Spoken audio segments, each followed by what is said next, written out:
Bismillahirrohmanirrohim. Assalamualaikum warahmatullahi wabarakatuh. Dikisahkan, saat itu Amr bin As baru saja memeluk Islam kurang lebih 3 bulan. Lalu Amr bin As ditunjuk oleh Rasulullah untuk memimpin sebuah peperangan yang besar melawan suku Arab yang hendak melawan Madinah.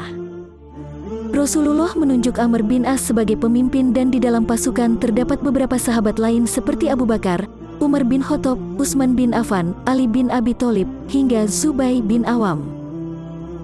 Saat itu, ada sekitar 300 pasukan yang dipimpin Amr bin As. Pasukan berangkat menuju daerah yang cukup jauh dalam kondisi musim dingin. Saat tiba di sebuah wilayah untuk berkemah, Amr bin As pun memerintahkan agar tak ada di antara pasukan yang menyalakan api. Saat itu, Umar bin Khattab protes lantaran kondisi cuaca sangat dingin. Namun karena Amr bin As adalah pimpinan yang ditunjuk Rasulullah, maka perintah tersebut dipatuhi. Hingga akhirnya subuh datang, kisah baru pun muncul. Saat subuh, Amr bangun dan dia baru saja mimpi junub. Padahal dia harus menjadi imam bagi pasukannya. Saat itu, Amr meminta salah satu pasukannya membawa air dan ternyata sangat dingin. Lalu dia memutuskan untuk melakukan tayamum. Hal itu kembali menuai keberatan dari Umar dan meminta agar Amr tetap menggunakan air dan tak mandi besar. Namun, keputusan terakhir Amr adalah tayamum. Umar kembali ingin marah, lalu Abu Bakar dengan bijak dan sabar mengingatkan Umar bahwa Amr adalah utusan Rasulullah. Usai menjalankan salat subuh, pasukan pun diperintahkan Amr menyerang musuh dalam kondisi masih gelap. Amr menginstruksikan agar pasukan saat menyerang tak berjalan sendiri, melainkan bergandengan dan beriringan serta tak terpisah sampai akhir. Strategi Amr bin As berhasil dan membuat musuh kocar-kacir berlarian. Namun saat pasukan dan para sahabat hendak menangkap tawanan, Amr menahan dan melarangnya.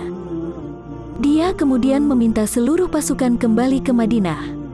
Lagi-lagi kebijakan dan perintah itu mendapat protes dari Umar. Pada akhirnya, seluruh pasukan kembali ke Madinah, dan setibanya di Madinah, Umar menceritakan semua kepada Rasulullah. Saat itu juga, Rasulullah mempertanyakan setiap kebijakan itu kepada Amr.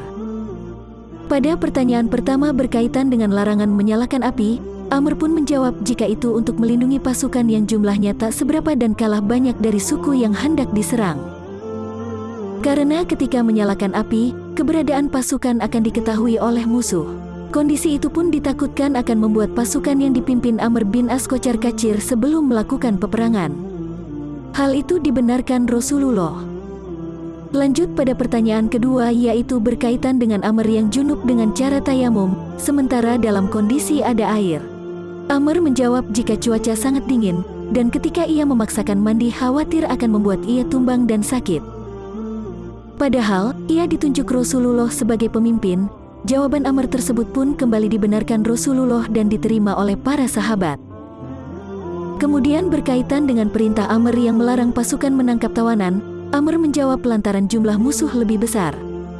Ketika dipaksakan merangsek mengejar, maka musuh akan mengetahui jumlah pasukan Amr dan akan membuat kocar-kacir.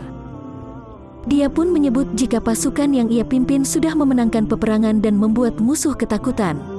Sehingga hal itu ia sebut sudah cukup. Pendapat Amr selanjutnya kembali dibenarkan oleh Rasulullah. Selain diriwayatkan Imam Ahmad bin Hanbal, kejadian ini juga diriwayatkan oleh Imam Al-Bukhari dan Imam Abu Daud. Demikianlah kisah singkat tentang Amr bin As yang ditunjuk Rasulullah sebagai pemimpin perang. Semoga kita bisa mengambil hikmah dari kisah ini. Amin ya robbal alamin.